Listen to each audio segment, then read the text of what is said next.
예. 자, 오늘 2부에서 하는 한판 브리핑 민동기 평론가 함께하겠습니다. 어서 오십시오. 안녕하십니까. 자, 윤석열 대통령이 오는 25일입니다. 여당인 국민의힘 지도부를 초청해서 만찬을 함께한다면서요? 그러니까 정진석 비대위원장하고 주호영 원내대표 등이 이제 만찬에 초청이 된 것으로 알려졌고요. 김대기 대통령 비서실장, 이진복 정무수석 등도 만찬에 배석을 할 것 같습니다. 예. 최근 해외 순방 성과를 공유하고요. 그리고 당 혼란을 수습한 데 역할을 한 비대위를 격려할 것으로 일단 예상이 되고 있는데 예. 오늘 문화일보 보도를 보면 당 지도부 외에도 각계각층 인사와의 비공식 만남 횟수를 늘릴 것으로 보인다. 이런 보도가 지금 나오고 있습니다. 그러니까 만찬 회동이 더 많아질 것이라는 그런 관측이 나오고 있는데요. 예. 또 이 외에도 또 문화일보가 보도한 내용을 보면 윤 대통령이 연말 인사로 참모진을 추가 개편할 가능성도 있다 이렇게 보도를 하고 있거든요. 그러니까 최근에 이제 김영태 대외협력비서관이 사퇴를 하지 않았습니까? 그리고 황성훈 문화체육비서관, 박범수 농림해양수산비서관 등 3명에 대한 인사를 좀 단행을 했는데요. 연말 전후로 2차 개편이 이뤄질 것이다라는 전망이 나오고 있습니다. 개편 대상으로는 홍보 정무 등 수석급 참모진이 거론이 되고 있다라고 하는데 예. 김은혜 홍보수석도 자유롭지 않다 이런 보도가 있습니다. 이진복 정무수석도 교체 대상으로 일단 거론이 되고 있다라는 그런 보도 내용까지 나와 있습니다. 예. 자, 여당은 만나시는데 야당 지도부는 대통령이 안 만나십니까? 그러니까 무기한 연기되는 분위기입니다. 최근에 이제 이재명 대표 측근 인사들이 구속되거나 수사를 받고 있는 상황이지 않습니까? 그렇죠. 만남이 적절하지 않다는 의견이 대통령실 내부에서 좀 많이 제기가 되고 있고요. 다만 대통령실이 공식적으로는 여야 지도부 회동에 열려 있다는 그런 입장을 내놓고 있습니다. 예. 자, 여당 지도부와의 대화. 하지만 야당과의 회담은 여전히 이루어지지 않은 상태. 이 부분 어떻게 판단하시는지 친 작가님부터.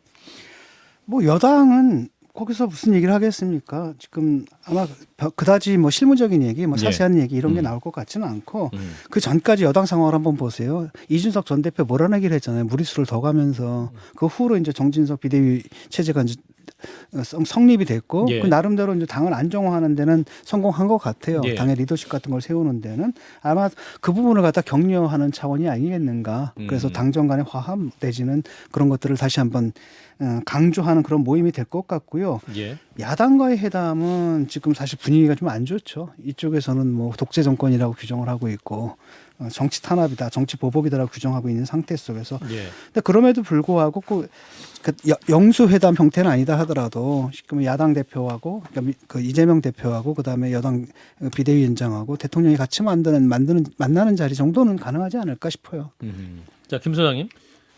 윤석열 대통령이 너무 태연하게 야당을 무시하고 있어서 뭐라고 말씀드려야 될지 모르겠는데 예전에는 특히 해외 순방, 특히 이번처럼 한미일 군사협력까지 강화하고 여러 가지 지금 한국형 인도태평양 전략까지 나와 있는 상태 아닙니까? 예. 그럼 내부적으로 굉장히 중요하고 긴밀한 논의들을 오고 갔을 텐데 국회의 서포트, 국회 비준 이런 절차들을 거쳐서 이 정책 강화되는 것이거든요. 그런 데 대한 기본적인 이해가 없으신지 국회에 아예 설명할 생각이 없으세요. 보면 야당 대표를 그러니까 평소에는 안 만난다고 하더라도 정말 모든 것을 뛰어넘는 국익 차원에서 외교 문제에 대해서는 설명하실 시간을 잡아야 되는데 그것도 여당만 지금 잡았단 말이에요. 그나마도 지난번에 나타갔다고 어쩌고저쩌고 하면서 여당 지도부도 안 만났던 것에 비해서는 제가 누차 말씀드리지만 야당 만나기 싫으면 여당이라도 만나라고 말씀드렸는데 예.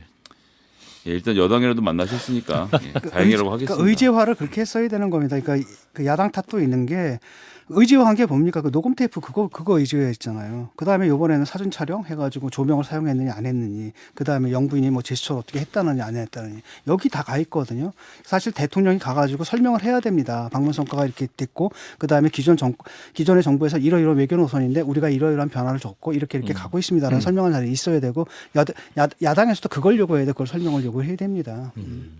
자, 민동기 평론가 어떻게 보세요? 야당과의 회담은 언제쯤 가능할까요? 그러면 당분간은 불가능할 것 같습니다. 연내는 불구하고 내년에도.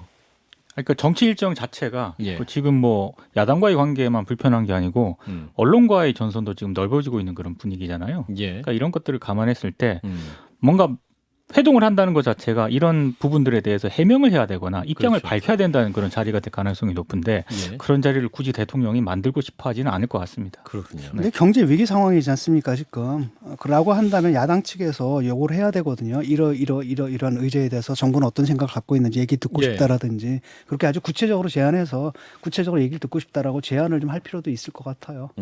자, 이런 가운데 대통령실과 때 아닌 경호 로봇개 논란이 회자되고 있는데 무슨 내용입니까? 이 로봇계 경호는요, 과학 경호 일환으로 이제 경호처가 도입을 검토하는 과학 경호. 그렇습니다. 그런 내용인데 오늘 한겨레가 보도한 내용을 보면은요, 지난 대선 때 윤 대통령에게 고액의 후원금을 낸 인물이 실소유한 업체가 예. 이 로봇계 사업을 수의 계약으로 따냈다. 이제 이런 내용을 보도를 한 겁니다. 실제로 로봇개를 그러면 대통령실이 도입하려고 하는 거군요. 실제로 도입을 하려고 하는 거고요. 이 업체는 경호용 로봇개를 생산한 미국 회사의 한국 법인과 지난 5월에 예. 총판 계약을 맺었는데 예. 불과 4개월 만에 이 대통령실과 이제 수의 계약이 성사가 된 겁니다.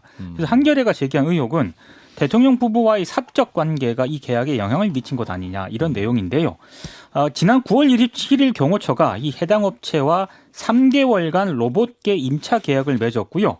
비용은 한 달에 600만 원씩 총 1,800만 원을 지급하기로 했습니다. 예. 2천만 원 이하 용역이기 때문에 수의 계약으로 이루어졌다라고 하는데요. 예. 문제는 이 업체의 전 대표이자 현 이사인 서모 씨가 로봇계 임차 계약 전부터 윤 대통령 부부와 관계를 맺어온 정황이 좀 뚜렷하다는 점입니다. 지난해 7월 당시 대선 후보였던 윤 대통령에게 후원금 1,000만 원을 냈다라고 하는데 예. 법정 최고 한도인 1,000만 원을 낸 사람은 한 50명 정도밖에 안 된다고 50명. 합니다. 그렇습니다. 예. 그리고 이 서모 씨가 윤 대통령 취임식에 김건희 여사 명의로 또 부부 초청을 받았다라고 하는데요. 일단 이 서모 씨는 한겨레 기자에게 이게 무슨 특혜냐. 한 달에 600만 원으로 로봇 기계 4대를 어떻게 작동을 시키냐. 미래지향적으로 해야 하니까 울며 겨자 먹기로 하는 것이다. 그리고 내년에도 우리가 계약한다는 보장이 어디 있느냐. 이렇게 해명을 했고요. 그리고 취임식에 참석한 것과 관련해서는 대통령직 인수위원회에 아는 사람이 있었는데 대통령 부부와 친하다고 하면서 초대장을 보내준다고 했다. 김건희 여사의 직접 초청은 아니다라고 얘기를 했는데 예. 서모 씨가 언급한 인수위원은 한겨레 기자에게 본인은 이 서 씨에게 취임식 초청 부탁을 받은 적이 없다. 또 이렇게 얘기를 하기도 했습니다. 예. 대통령실 반박도 있었는데 로봇계 사업은 문재인 정부 청와대 때부터 경호처에서 검토해오던 사업이다. 이전부터 그렇습니다. 그리고 공정하고 투명한 계약 과정을 거쳐서 결정된 것이라고 반박을 했고요. 임차 계약을 체결하기 전인 6월 10일부터 26일까지 로봇계를 상용화한 유일한 업체 2곳을 모두 참여시켜서 17일간의 성능 평가를 거쳤다. 굉장히 투명한 그런 과정을 거쳤다라고 해명을 했습니다. 예. 그리고 이 업체와는 3개월 동안 1,800만 원의 임차 계약을 체결한 것이 전부라고 해명을 했습니다. 예. 이 과정에서 대통령 경호처가 어느 정당에 누가 얼마의 후원금을 냈고 취임식에 초청이 됐는지 여부는 전혀 몰랐다. 이렇게 해명을 하고 있습니다. 예. 계약 과정엔 어떠한 영향도 없었음을 명백히 밝힌다라는 게 대통령실의 반박이죠. 자, 이 로봇계 회사의 서 씨는 울며 겨자 먹기로 손해 보면서 그냥 한 거다. 사업이라고. 미래지향적으로 예. 큰맘 먹고 이게 그러니까 한심한 거예요 지금 한겨레에서 이런 게 문제가 되냐라는 거예요. 그래서 후원금 100천만 원 냈잖아요. 그건 별개입니다. 모든 국민들이 낼 수 있는 거잖아요. 그거하고 이거랑 연결시키는데 그럼 얼마냐? 1,800만 원이에요. 그럼 1,800만 원인데 로봇계 4대를 하는데 비용은 얼마나 들겠습니까? 이익이 나옵니까? 안 나오잖아요. 그다음에 그 사업 자체가 옛날에 문재인 정부 때부터 됐던 거고 그다음에 선정할 때도 그 성능 검증단을 거쳐가지고 했거든요. 예. 근데 이런 것들이 있는데 이게 과연 이게 의제화할 만한 거라는 거예요. 그러니까 항상 이런 식으로 해가지고 프레임 씌워가지고 뭐 정치적 공격이거든요. 이러다 보니까 이런 사소한 것들을 의제화하다 보니까 정말 중요한 것들이 다 빠져나가는 거거든요. 예. 근데 이제 대통령실에서 도입돼서 실제로 막 그 실험도 하고 했다면 이 업체가 굉장히 유명해지는 것이고 그러면 경호 로봇 시장에 더 인정받을 수 있는 여지는 있지 않겠습니까? 아니, 그러니까 2개 업체가 있는 거예요. 국내에서 2개 업체가 있는데 둘을 갖다 경쟁을 붙인 거잖아요. 그 중에 예. 하나는 50%잖아요. 그중에 성능 시험을 거쳐가지고 그걸 뽑았다면은 예. 성능 시험 여기다가 무슨 압력을 넣었다는 뭐 정황이 있다라든지 그런 게 없잖아요 그러니까 지금. 참고로 내년에 예. 예산에 로봇계 구입 비용이 8억이 일단 배정이 되어 있거든요. 경호처에 그러니까 한겨레는 아무래도 이 업체가 좀 가능성이 좀 쉽지 않겠느냐. 어. 그러면 이제 그 사업이 그 한결의 이쪽으로 추정인 거고. 그렇습니다. 그렇게 예. 의혹을 제기를 하고 있는 겁니다. 그러니까 그런 것들이 그러니까 뭐 의혹만 지금 제기하고 있잖아요. 구체적으로 이거 선정 과정에 뭐 예컨대 심지어는 뭐 김건희가 뭐 또 했다. 또 뻔하거든요. 이 프레임이. 이런 식으로 나오는데 그것을 갖다 보여줄 만한 정확한 무슨 근거라든지 이런 것이 있으면 그 의혹을 제기할 수 있지만 지금 이 상황 속에서는 저는 왜 의혹을 제기하는지 모르겠거든요. 예, 김 소장님은 어떻게 보세요? 이게 이제 사족 보행 로봇이죠. 그 전에 아톰에 굉장히 인스파이어 받은 일본 같은 경우는 이족 보행 로봇 개발에 두 발로. 앞장을 서갖고 혼다가 만들었던 아시모가 대표적인데 두 발로 걷기 힘들거든요. 인간이 할 수 있는 일이지. 예. 그래서 이제 네 발로 걷는 것을 개발하는 회사가 그 보스턴 다이나믹스. 보스턴 다이나믹스가 이제 군수 용품을 개발하면서 네 발로 군인들의 전투를 보조할 목적으로 개발을 하다가 그 사종 보행 로봇이 스팟이라는 이름으로 상용화 최초로 됐고 그 다음에 지금 나왔던 이 고스트 로보틱스가 또 이제 같이 시장에 뛰어들어 있는 상태입니다. 예. 근데 보스턴 다이나믹스는 최근에 현대에게 인수가 돼서 그렇죠. 우리나라 기업이 되어 있는 상태이고요. 그런데 여기서 제가 주목해서 보는 것은 지금 이 후원을 했다는 이분 그리고 김건희 여사로부터 대통령실 취임식에 초청받았다는 이분이 예. 이 사업을 지난 5월에 시작했다는 거예요. 아니 대통령실에서 하는 대통령 경호업이지 않습니까? 그러면 그 업체가 어떤 업체인지 그동안 어떤 실적을 쌓아왔는지 경호에서 어떤 일들을 해왔는지 그동안 로봇계를 어떤 식으로 관리해왔는지 개발을 해왔는지를 확인할 수 있는 업체에 맡길 수 있는데 현대가 운영하고 있는 보스턴 다이나믹스하고 지난 5월 그러니까 지금 불과 5, 6개월 전입니까? 5개월 전에 이 사업에 뛰어든 사람하고의 경쟁을 붙여서 이 사업에 뛰어든 사람이 이걸 가져갔다? 그런데 경호처에서는 전혀 이런 사실을 몰랐다라고 하는 것을 전 국민들이 잘 납득하지 못할 것 같고요. 이 시장은 사실은 대통령 경호의 시장이 있는 것이 아니라 건설업체나 또 일반 경비업에서의 시장이 넓게 가는 점에 있어서 대통령을 보호하는 로봇계다. 이건 뭐 업체로서는 정말 가지기 어려운 찬스를 가지는 것이기 때문에 홍보 효과 측면에서 예, 신생 4개월 된 신생업체에게 이런 사업을 수주를 준다. 저는 이거 아니, 있을 수 없는 일이라고 아니 봅니다. 그 이해가 안 가는 게 지금 로봇이 있잖아요. 이 사람들은 지금 완제품을 갖고 있는 거예요. 성능 시험을 보냈단 말이죠. 성능 예. 시험에 참가한 게 누구냐? 한국정자통신연구원이에요. 애틀이에요. 예. 그다음에 국방과학연구소. 이 사람들이 외압을 받아가지고 무슨 성능 평가서를 조작을 했겠어요? 이런 문제는 아니잖아요. 그게 합리적으로 제기할 수 있는 의혹이 있고 이분들이 그러니까 청와대실 또는 경호실에 압력을 받아가지고 성적 평가서를 조작을 해 있을 수 없거든요. 그러니까 그걸 본 다음에 거기 무슨 조작의 흔적이 있다거나 이런 다음 그때 의혹을 제기를 해야지 지금 제기하는 건 제가 볼 때는 그 정치적 공격밖에 안 되거든요. 예. 근데 이 갑자기 궁금해지는 건 이 로봇계가 무슨 경호를 하는 겁니까? 저도 자세히는 모르겠습니다. 네. 이게 이 로봇계가 대통령에서 어떤 경호까지 할지 좀 그것까지 궁금해지는데. 제가 이 아니, 그러니까 경호는 예. 엄청나게 잘해요. 왜냐하면 예를 들어 보셨어요? 아니 군사용으로 되는 것들은 아. 탄약도 실어 나르고 그다음에 총 쏴서 인지해서 적을 인지해서 공격도 하고 이러거든요. 예. 상당한 능력은 분명히 있어요. 예. 자, 일단 뭐 관련 후속 보도가 나오면 더 얘기를 해보도록 하죠. 자, 이어서 이제 안 한다 한다 논란이 있었는데 그 카타르 월드컵 이제 우루과이전이 내일 저녁 10시죠. 네. 근데 광화문 광장에서 할 수 있느냐 이게 논쟁이 있었는데 결국 할 수 있게 됐군요. 최종적으로 내일 이제 광화문 광장에서 거리 응원을 할 수 있게 됐습니다. 예. 서울시가 어제 오후에 광화문 광장 자문단 회의를 거쳐서 이제 허가를 한 건데요. 일단 최대 한 10,000명 정도 광장에 모일 것으로 예상이 되고 있습니다. 붉은 악마에게 허가된 광장 사용 기간이 내일부터 이제 다음 달 3일까지인데 국가대표팀 월드컵 조별리그 경기가 있는 내일 그리고 예. 28일 오후 10시고요. 다음 달에는 3일 0시를 전후로 거리 응원이 열릴 예정입니다. 예. 두 분은 어떻게 보실 거예요? 진 작가님 집에서 보실 겁니까? 나가봐야 될 것 같기도 해요. 아 나가실 거예요? 이번에 광화문? 사실 좀 전의를 상실했는데 딱 보니까 이게 만만한 팀이 하나도 없는 거예요. 예, 특히 뭐 38. 우루과이 같은 경우. 이야, 근데 또 막상 또 시간이 다가오면 또 나가보고 싶겠죠. 집에서 예. 보는 이 차라리 나가서. 나가보는 걸 좋아하세요, 은근히?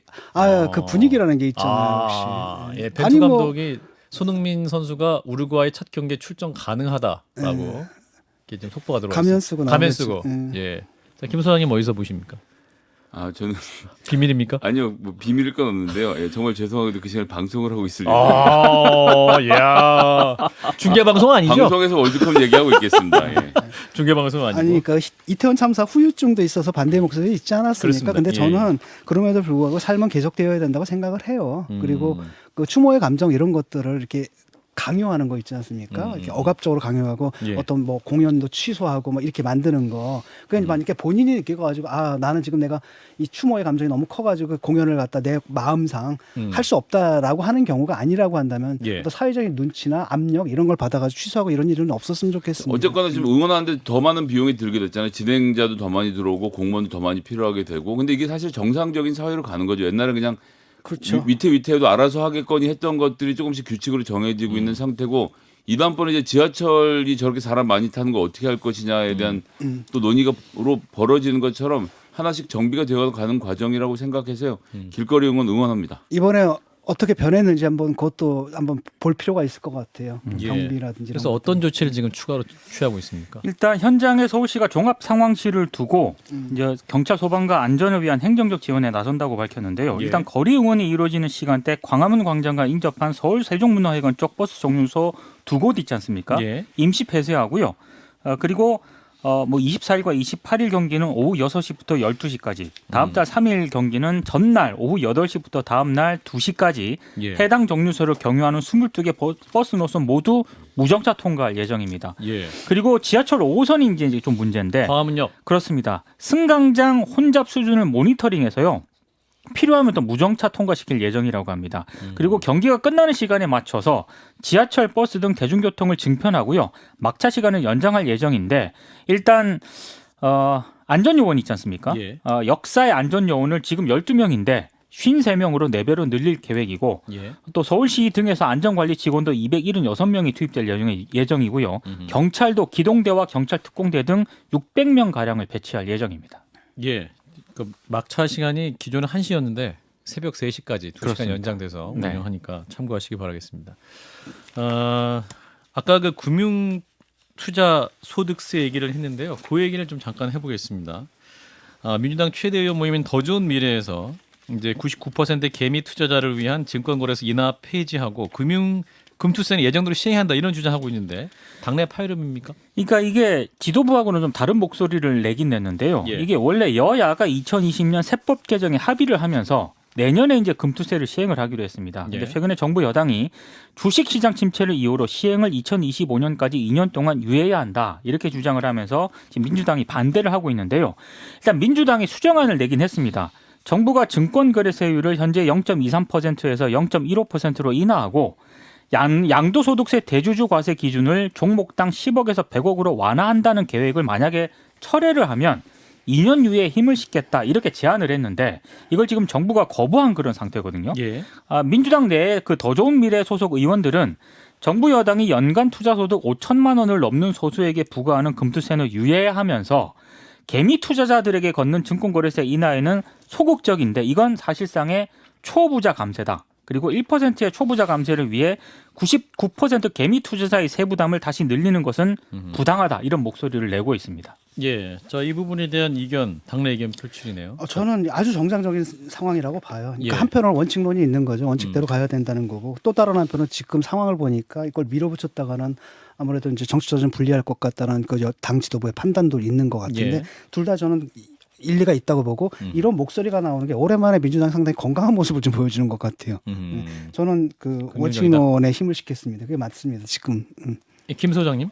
이게 미묘하지만 큰 문제입니다. 왜 그러냐면 이재명 대표가 당대표가 되면서 중산층과 서민의 정당을 대중정당이라는 명칭으로 바꿨어요. 그 당시에 논란이 크게 되진 않았는데 대중정당이라고 하는 것은 지금 현재 있는 당원들의 의사를 좀 더 적극적으로 반영하는 형태로 가는데 현재 그 검찰개혁 언론개혁 이슈가 터지면서부터 들어오는 당원들이 예전보다 더 고소득층이 많아졌거든요. 그래서 상대적으로 중산층 서민과 관련된 이슈나 정책에 대해서 민주당이 잘 싸우지 않았습니다. 이번 이제 금투세가 대표적인 예인데 뭐 그게 이자소득이든 뭐 이런 것들을 다 걷어들이는 것을 가지고 중산층과 서민의 편이 될 건지 아닌지를 가지고 싸우는 거라서 재밌게 보고 있습니다. 예, 여기까지 하겠습니다. 민동기 평론가였습니다. 고맙습니다. 고맙습니다. 좋아요, 구독. 알림 설정.